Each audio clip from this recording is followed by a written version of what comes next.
देख ई है कि जेसीईआरटी क्लास 9 मैथ कर अध्याय 14 है नी।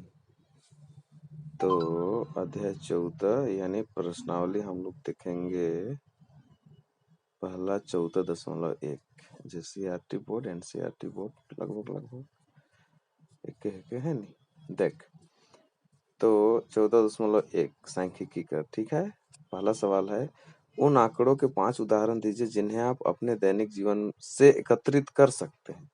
माने जे कहते हैं आपने से कर सकिस इकट्ठा वो आंकड़े कर 5 गो उदाहरण कोनवे देख है, ठीक है।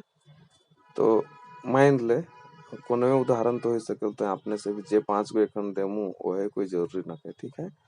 इसे मान ले पहला अपनी कक्षा में छात्रों की संख्या, तो और क्लास में कितना स्टूडेंट हैं छात्र हैं तो गिन सकिस, या अपन विद्यालय में पंखों की संख्या तो और स्कूल में कै गो पंखा है खूब गिन सकिस ला, या पिछले 2 वर्षों में घर की बिजली कर बिल 2 साल में कितना बिजली बिल जमा हुआ है उसको गिन सकिस ला। टेलीविजन या समाचार पत्रों से प्राप्त चुनाव का परिणाम इके भी हमें ले सकीला। शैक्षणिक सर्वेक्षण से प्राप्त साक्षरता दर के आंकड़े ये दियो के हमें मदद से ले सके है ना, या तो टीवी समाचार पत्र से। तो ये 5 उदाहरण में ले लो। अब दूसरा सवाल देख क्या कहते हैं, ऊपर दिए गए प्रश्न एक के आंकड़ों को प्राथमिक आंकड़े या गौण आंकड़े में वर्गीकृत कीजिए। तो वह आंकड़ा जो ले ली नहीं एखन ओके कौन प्राथमिक है और कौन गौण है के बताएगा।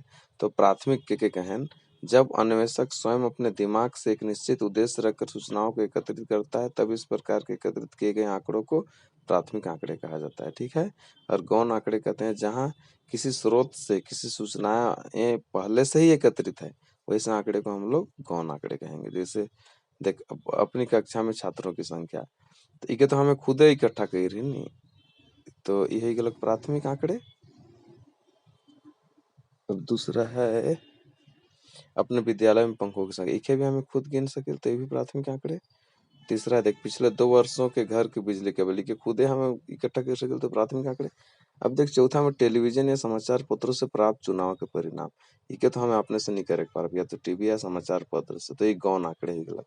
पांचवा एक लोग शैक्षिक सर्वेक्षण से प्राप्त साक्षरता दर के आंकड़े, इसको भी हम लोग खुद से तो नहीं निकाल सकते हैं ना, तो ये वाला ही गलत गौण आंकड़े।